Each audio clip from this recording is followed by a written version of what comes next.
To the Zionists, the Balfour Declaration of 1917 laid the foundation for the formation of the State of Israel. To the Palestinians, however, it was an act of dishonesty and betrayal by Britain. So who is Balfour? What was the declaration, and why does it remain contentious?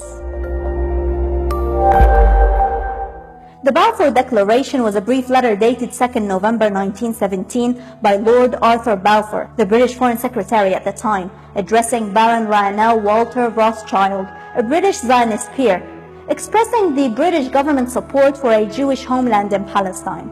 The letter read as follows: His Majesty's government views with favor the establishment in Palestine of a national home for the Jewish people, and will use their best endeavors to facilitate the achievement of this object, it being clearly understood that nothing shall be done which may prejudice the civil or religious rights of existing non-Jewish communities in Palestine, or the rights and political status enjoyed by Jews in any other country.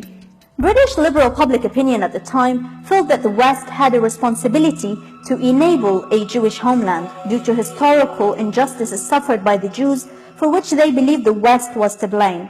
In the aftermath of World War II and the Holocaust, the push for a Jewish homeland intensified amidst growing international support for the Zionist movement and the creation of the State of Israel.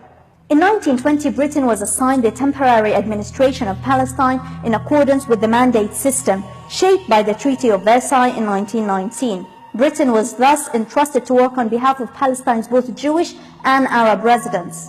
The Arabs felt betrayed by the declaration, as Britain had promised Arab leaders complete autonomy from the Red Sea to the Arabian Gulf in return for their cooperation during World War I to defeat the Ottomans. Britain guaranteed the setting up of national governments and administrations deriving their authority from the free exercise of the initiative and choice of the indigenous populations. However, when the war took a bad turn in 1917, Balfour wrote to leading British Zionists in the hopes of securing Jewish support for the Allies. Chaim Weizmann, a leading figure in the Zionist movement in Britain, as well as Rothschild, were also lobbying to achieve this. As such, neither the rights of the indigenous population of Palestine nor the promises made to Arab leaders were upheld. The declaration's controversy also lies in part in its vague wording, which some argue was deliberate, leaving Britain's commitment to an independent Jewish state open to interpretation. The declaration did not explicitly declare support for a sole Jewish state in Palestine, rather a homeland for the Jewish people where they would live alongside Palestinians and other Arabs who have lived there for centuries. The second part of the declaration regarding the protection of the civil and religious rights of the existing non-Jewish communities has also been seen as an acknowledgement of Arab autonomy and rights. The Balfour Declaration and the Zionist aims behind it paved the way for the mass immigration of Jews from all over the world to Palestine, and later the Nakba, the catastrophe of 1948, when hundreds of thousands of Palestinians were either killed or forced out of their homes to make way for the establishment of the State of Israel. At the time of the Balfour Declaration, the non-Jewish inhabitants of Palestine constituted about 90% of the population.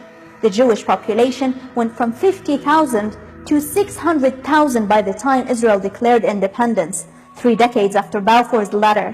Whereas Zionists were seeking a homeland and a Jewish right to self-determination, the creation of a Jewish state directly contradicted the principles of that right, costing the Palestinians their own.